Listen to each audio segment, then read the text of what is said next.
Jangan lupa subscribe channel YouTube TVRI Bengkulu, like, komen, dan nyalakan notifikasinya.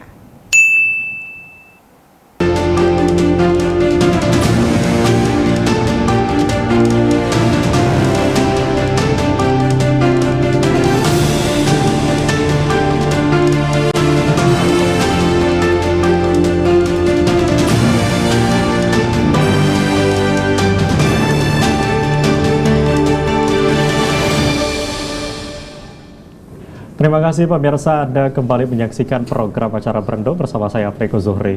Dan pada segmen kali ini kami masih mengundang Anda untuk dapat berdialog interaktif bersama kami di telepon TVRI Bengkulu di 0736211541. Sekali lagi di 0736211541. Dan pemirsa, pada sore hari ini kita masih membahas satu tema yang sama, yakni waspada serangan cyber jelang pemilu. Nah, berkaitan dengan apa yang sudah kita bahas sebelumnya, ini mungkin dari kebocoran tidak hanya kebocoran atau pribadi saja gitu ya, tetapi ada yang berkaitan dengan kepentingan negara. Salah satunya adalah kebocoran data diri gitu ya, yang seperti belum lama ini beberapa informasi yang kita dapat. Nah, kalau dari Bang Lewanto sendiri atau Bang Malau, bagaimana sih melihat dari hal-hal atau kasus-kasus yang terjadi beberapa ini? Ya. Kalau data pribadi seperti sebelum-sebelumnya, data pribadi menyatakan seseorang itu siapa. Siapa itu yang paling signifikan yaitu data masalah KTP kita. Makanya dari KTP kita bisa ketik nama kita, tapi NIK kita tidak muncul. Tetapi kalau misalnya kita ketik di mbah Google NIK kita, tapi nama kita pasti muncul. Jadi itulah sebagai data pegangan kita secara pribadi yang kita sudah koordinasi kepada Dukcapil, kemudian Kominfo, jangan sekali-sekali untuk menampakkan secara publik, yaitu secara media sosial, yaitu NIK kita. Jangan pernah sama sekali. Karena apa? Akan berunjuk kepada salah satunya itu data pribadi kita secara keseluruhan muncul. Dari alamat kita, orang bisa tahu. Dari tanggal lahir, bulan bisa tahu. Salah satunya digunakan untuk pinjaman online yang lagi-lagi viral dan lagi tren-trennya, masyarakat resah. Itu NIK. Jangan pernah disebarluaskan NIK kita, KTP. Oke. Nah, kalau dari Bu Gus sendiri, gimana sih menyikapi saat ini dengan banyaknya data diri yang tersebar? Bukan hanya data diri, tetapi banyak mungkin perusahaan-perusahaan juga yang tersebar gitu informasinya melalui dari cyber ini sendiri. Iya. Kalau saya melihatnya data diri itu kan ada dua ya, ada data diri yang pasif dan ada data diri yang aktif gitu. Kalau yang aktif tentu saja kita yang memberikan gitu, kita yang menyebarkan. Misalnya tadi melalui media sosial gitu ya? Melalui media sosial. Kan saya pernah juga ya, ada satu kegiatan yang saya ikuti. Ada orang yang ditagih pinjaman online, tapi sebenarnya dia nggak pinjam gitu. Hanya gara-gara dia berfoto secara personal gitu dengan KTP yang baru diperolehnya, itu 17 tahun gitu. Itu artinya apa? Dari situ bisa masuk gitu. Nah, kalau seperti itu yang ditampilkan di media sosial gitu, itu masuk ke dalam kategori data diri yang aktif. Berarti kita yang memberikan gitu. Sampai ke alamat, kemudian sampai data diri apapun gitu yang yang terkait identitas kita. Apalagi kalau misalnya data tentang nama ibu kandung. Kalau udah nama ibu kandung itu sudah arahnya itu kepada data-data perbankan kita gitu. Tapi ada juga data pribadi yang pasif. Data pribadi pasif itu kita tidak secara sengaja meninggalkan, tapi itu tercatat gitu. Apa misalnya? Kita menggunakan transportasi online itu sebenarnya sudah masuk ke dalam data pribadi yang pasif gitu. Misalnya tujuan kita, kemana kita gitu ya, atau maps kita di sini kita itu data pribadi yang pasif gitu. Nah, ini yang saya lihat sebagai dua hal yang berbeda, ada data diri yang aktif dan yang pasif. Nah, kalau dalam kaitannya dengan pemilu, tentu saja pemilih yang mempunyai hak suara itu kan sudah didata gitu ya untuk sebagai peserta pemilu gitu.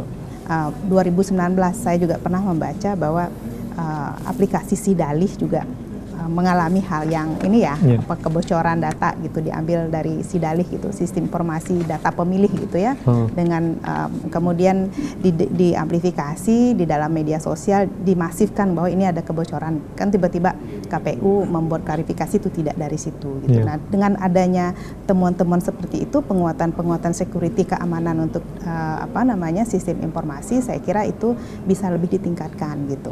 Jadi bukan hanya belajar pada kegagalan ataupun temuan, tapi itu tetap dijadikan sebagai sebuah alasan ataupun sebagai sebuah latar belakang gitu ya, supaya itu penguatan terhadap data pribadi masyarakat itu tetap dipegang gitu, tidak bisa Ya, artinya kalau kita melihat untuk data diri sendiri ini kan memang terbagi secara mungkin informasi yang didapat ya, ada aktif, ada juga yang pasif gitu ya. Bahkan kita sendiri bahkan yang membagikan informasi tentang diri kita gitu ya. Nah, kalau sebetulnya melihat dari cyber ini sendiri, dan mereka ini melakukan aksinya ini, apakah hanya sebatas kesenangan mereka atau ada aksi-aksi yang memang mereka lakukan atau ditunggangi, atau seperti apa sih sebetulnya tujuan dan juga motif dari cyber ini? Dari Bang Malau seperti apa? Kalau tujuan semua bicara kepentingan, ada secara pribadi maupun korporat ataupun korporasi. Ada yang meraih keuntungan, ada juga untuk menjatuhkan orang. Berbagai macam bisa kita kaitkan dengan hal-hal seperti data pribadi. Bicara data pribadi ya itu diri kita sendiri. Diri kita sendiri, apakah kita mau secara negatif bawaan diri kita tersebar di publik? Kan tidak. Makanya kita lebih was-was lagi. Lebih was-was dalam rangkaian apa? Jangan mudah untuk terprovokasi dengan netizen-netizen liar. Nah, seperti kami amankan kemarin selebgram yang beberapa orang, ya kan? Nah, disuruh misalnya mohon maaf buka baju karena dia terprovokasi oleh netizen-netizen liar, akhirnya dia buka baju. Padahal ngapain? Hal tersebut dilarang oleh publik, dan Undang-Undang ITE nomor 19 tahun 2016 kan sudah menyampaikan tidak boleh untuk masalah kesusilaan di pasal 27 ayat 1 dan 45 ayat 1. Hal-hal tersebutlah yang membuat kita sendiri secara pribadi terprovokasi, terundang. Jadi kita sudah melawan yang namanya undang-undang hukum kan. Makanya kita harus was-was, jangan sampai apa yang menjadi data pribadi kita tersebar, yaitu khususnya NIK, nomor induk kependudukan, jangan pernah untuk disebarluaskan. Apalagi KTP kita, senang-senangnya kita baru dapat SIM, dapat KTP ya, atau paspor ya Bang. Itu akan digunakan, habis itu kita viralkan ke media sosial, itu akan digunakan orang-orang yang tidak oknum dan bertanggung jawab. Salah satunya pinjaman online. Padahal kita tidak pernah meminjam, tetapi kita ditagih terus dengan cara pengancaman. Kalau dari kami begitu. Bahkan kalau kita melihat ya untuk apa ya, kalau untuk rata-rata saat ini mungkin banyak juga itu tadi disampaikan anak-anak muda ya, mungkin mereka justru yang menyebarkan informasi tentang diri mereka sendiri gitu ya, yang ini akibatnya akan merugikan diri sendiri. Benar. Nah, kalau dari Bagus sendiri bagaimana sih melihat dari cyber ini, sebetulnya apa sih motif yang mereka lakukan ini? Apakah hanya kesenangan saja gitu ya, ataukah ada provokator atau orang-orang di belakang ya tadi baliknya? Kalau saya misalnya ada unsur eksistensi ya. Unsur eksistensi itu lebih kepada segmentasi yang itu ya, yang bisa dibedakan. Kalau misalnya remaja-remaja yang mungkin sedang hyper gitu untuk menerima sebuah identitas gitu ya, kartu misalnya, atau gaya hidup ya, misalnya pergi ke suatu tempat ke luar negeri misalnya, tiba-tiba nanti nomor paspornya itu juga diinikan gitu. Di situ kan kalau ada nomor itu kan dia terintegrasi dengan NIK gitu. Jadi ada semacam keinginan ataupun motivasi eksistensi diri gitu. Di lain itu juga ada yang tadi ketidaktahuan sebenarnya gitu loh. Jadi tergantung ininya ya, personanya. Apakah memang tidak tahu, kalau punya euforianya menerima itu bangga gitu disebarkan, ya mungkin karena ketidaktahuan. Tapi di balik itu kan banyak peluang-peluang itu bisa dimanfaatkan dengan data dia itu. Oke, nah kalau dikaitkan dengan pemilu yang menjelang 2024 ini pasti akan banyak bermunculan gitu ya, cyber gitu, entah itu menyerang antar satu dengan yang lainnya gitu. Nah, seperti apa kalau dari Bagus sendiri melihat cyber yang akan dilalui nanti? Karena ini ya berkaca di 2020, karena di 2020 itu kan pandemi ya. Pandemi waktu itu tidak memungkinkan kampanye itu dilakukan pada secara langsung gitu. Lebih banyak juga PKPU itu menyatakan bahwa media sosial itu bisa digunakan sebagai media kampanye dengan mendaftarkan 30 media sosial yang official gitu ya, dari satu calon atau kandidat gitu.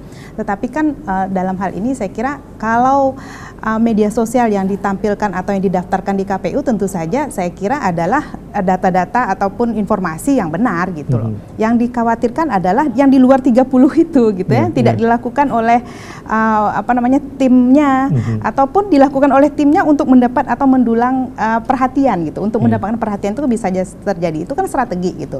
Jadi strateginya itu bukan serangan itu dari orang lain, tetapi sebenarnya ada juga dari dalam sendiri supaya menjadi pusat perhatian. Nah, itu yang saya lihat di 2020 seperti itu. Oke, jadi kalau dari Bang Malo gimana sih melihat cyber yang akan terjadi gitu di 2024 ini nanti? Apalagi ini berkaitan dengan pemilu antara calon satu dengan calon yang lain gitu, akan terjadi mungkin saling menyerang atau seperti apa itu meningkatkan eksistensi tadi gitu ya. Seperti apa dari Bang Malo? Ya, di PKPU nomor 3 2022 kan sudah menyatakan bahwasanya kampanye boleh digunakan secara media sosial. Digital. Tapi ada prosesor yang harus 30. Data di luar daripada itu kan berarti kan palsu ya. Palsu yang kategori dia mengada-ngada ya. Mengada-mengada berarti siap-siap berhadapan dengan kami. Iya, Kan ada begitu hukum kan? gitu ya. Ada hukum ya kan. Kami juga kan sudah berkoordinasi juga seperti berita-berita online ya, yang sudah masuk gabung ke jurnalis, dia udah bersertifikasi juga. Banyak juga berita-berita online yang belum masuk dan terdaftar secara SMSI maupun PWI. Ya, itu udah banyak juga. Itu kan dia salah satunya bisa memberitakan pemberitaan bohong.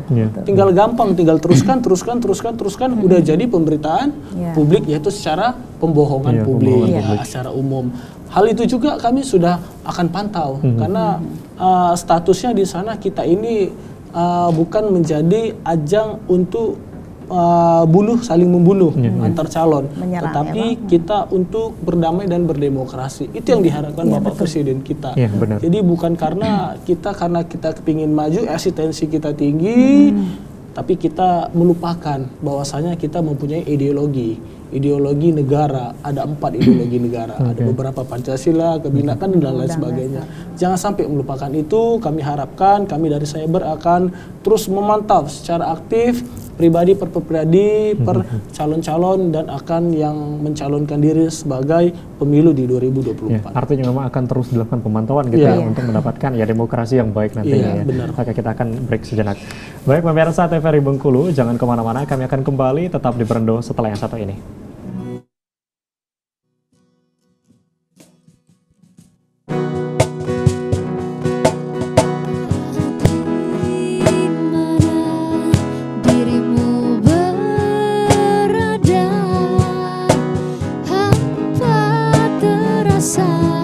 Hidupku tanpa dirimu, apakah di sana kau rindukan aku seperti di